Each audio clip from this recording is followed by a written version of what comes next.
Hi everyone, it's Mr. H here, and this video is on light particles and matter waves.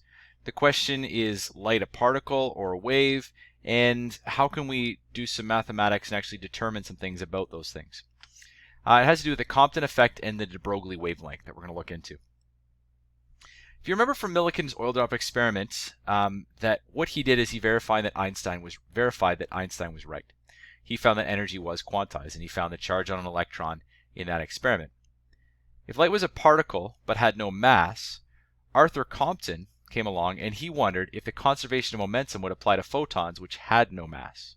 How could you have, if you think about that, momentum implicitly has a mass in it. So how in the world are you going to be able to determine momentum with no mass? Compton began to study the interactions of photons and electrons. Electrons rarely exist by themselves unattached to an atom. They're usually revolving around an atom, as we know.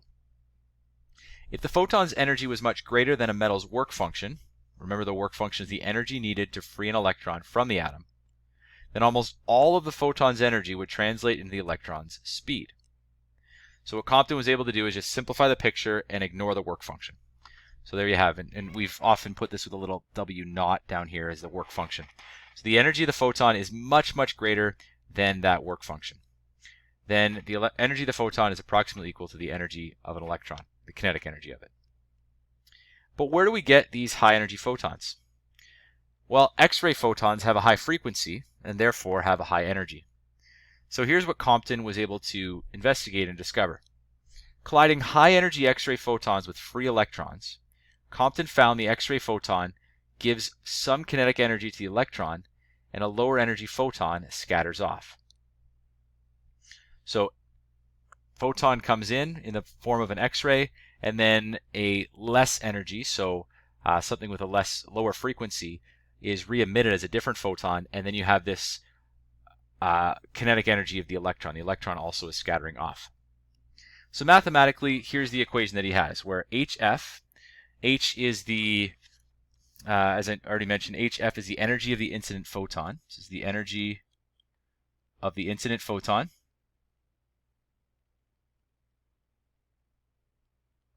HF primed is the energy of the lower energy photon. So this is the energy of the lower energy photon after the collision. And then this whole 1/2 MeV primed squared is the energy of the emitted electron. Specifically, it's the kinetic energy, right? So it's the EK of the electron after it's emitted. The lower energy photon released after the collision has lower frequency and a higher wavelength than the incident photon, as I already mentioned. And we know this because the energy of a photon is equal to Planck's constant times the frequency. The energy lost by the photon was equal to the kinetic energy gained by the electron. But had momentum been conserved? Well, how do we find momentum if momentum is equal to a mass times a speed? Well, that doesn't obviously work. So what we can do is we can use Einstein's energy mass equivalence equation to figure out momentum. This is just mind-blowing stuff. E equals mc squared. Energy can be converted to mass, and mass can be converted to energy, and we can use this equation to actually figure out the momentum of a massless particle. Let's do that down here below. We know, first off, that for momentum, P equals mv. Momentum equals mv. Obviously, we can't solve anything with that. But as we said, bring in this energy equivalence, energy mass equivalence.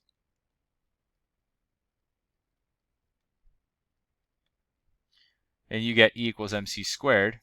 What I'm going to do is I'm just going to rearrange this equation for mass. So I'm going to say mass is equal to E over c squared. And now what I'm going to do is I'm going to sub that into the other equation. So I'm going to get momentum equals E over c squared times v. Well, what is v? If we're talking about the momentum of a photon, all photons travel at the speed of light. which means all photons have a speed that's equal to c, that speed of light in a vacuum. So this becomes E over c squared times c. But we can take this one step further, because this energy right here is the energy of a photon. The energy of a photon is Planck's constant times the frequency of the incident photon. So then rearranging that one step further, we get h times f. This c is canceling out with the c squared down there, so I'm just left with divided by c. And then if you remember that because the universal wave equation is c is frequency times the wavelength, we rearrange this for the wavelength, and we get c over f, which becomes h times 1 over the wavelength. Because if c over f is a wavelength, therefore f over c must be 1 over the wavelength. And what that gives me is this equation right here, the momentum of a photon, the momentum of a massless particle. It's worth noting that even Einstein himself didn't want this to be true. This breaks the whole idea of what momentum is and our understanding of the world and everything. And so his discoveries, he desperately did not want to be true, but he had to go where the math led. And so he finally concluded that was the case. The momentum of photons can be calculated, and momentum is conserved. Specifically here, the momentum of a photon is equal to the momentum of the photon that's emitted, the lower energy photon, plus the momentum of the electron that's emitted. That is a whole new conclusion that was made because of this discovery. So, waves of electromagnetic energy show characteristics of particles. That's what we just have been working with. Those characteristics include the fact that energy is in discrete quanta or in discrete bundles. It also includes that these waves of electromagnetic energy interact with particles, and that they even have momentum. But what about the reverse? Do particles show characteristics of waves? Well, yes. This is where we have matter waves. I already mentioned Einstein in 1905 proposing the quantum theory of light based on his photoelectric effect.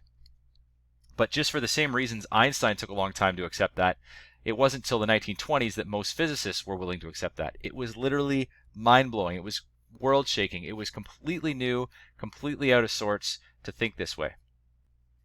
It was around this time that Louis de Broglie proposed that particle matter has wave properties.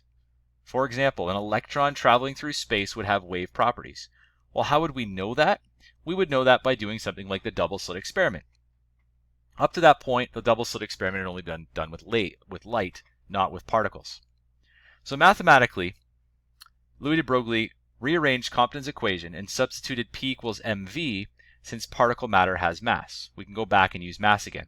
So all he's done is he's taken this equation P equals h over lambda, Planck's constant over lambda, rearranged it for wavelength, and then what he did is substitute P equals mv down here, and you get h over mv is the wavelength.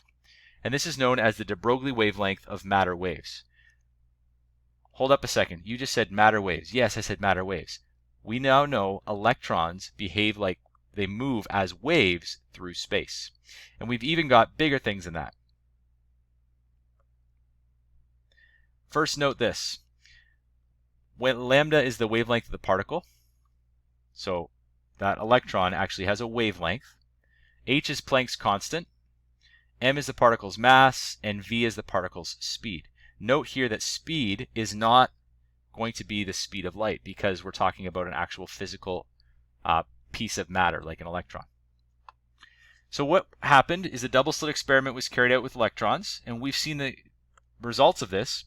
They diffracted, and they actually saw an interference pattern. At first, they weren't able to use slits close enough, so they used crystals, and were able to find this interference pattern. We now know that we can find up to carbon-60 atoms that produce these matter waves. At this point, we don't know where the physical limit is. Is it mean that even if I kick a soccer ball through space, it's traveling as a wave? We haven't seen that, but possibly. We don't know how far that's going to go, and that's something that is a continued area of research in physics. So it's worth noting that this double slit experiment with electrons was made popular by a guy named Richard Feynman. He was not the first person to do this. The first person to do this was actually a guy named Claus Johnson. I've probably butchered his name, but last name is this. And in 1961, he was the first one to do that. Feynman, at the same time, was doing lectures.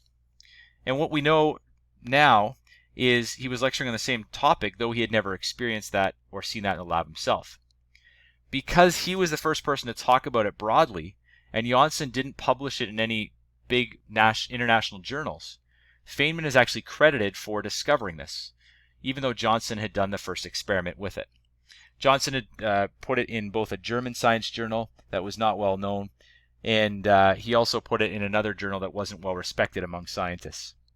Feynman had predicted it, why and how, and so he got the credit for that. So I want to do one example with you here as we wrap up this video. Calculate the momentum of a photon of light that has frequency 5.09 times 10 to the 14 hertz. Well, the first thing to note here is that we know that the frequency is given. It's 5.09 times 10 to the 14 hertz. We also know that the speed of a photon, assuming it's going through air or through a vacuum, is 3.00 times 10 to the 8 meters per second. Beyond that, we're not giving anything else. And if you think about it, we're trying to figure out the momentum, and we know momentum is equal to h over the wavelength. So I guess we also have Planck's constant, 6.63 times 10 to the negative 34 joule seconds. All right, well, we have to do a little bit here just to rearrange this first. The first thing we should note is that if we're given a frequency and we know the speed, that the speed is equal to the frequency times the wavelength. In other words, the wavelength is equal to c divided by the frequency. And we could calculate that first and then sub it in, or we could sub it all in at the same time. If wavelength is equal to c over frequency, then that's to say that h is that p is equal to h over c over f. And we know if we divide by a fraction, that's the same thing as multiplying by the reciprocal. And what we can get is one equation that gives me that all at once. And so we get h times f divided by c is the momentum. So we sub those values in, and we should find the answer in this case. We find that value to be 1.12 times 10 to the negative 27. If you look at the units, it's kind of hard to analyze units from there, but the units of momentum are kilogram meters divided by seconds. And so what we can conclude is therefore the momentum of a photon,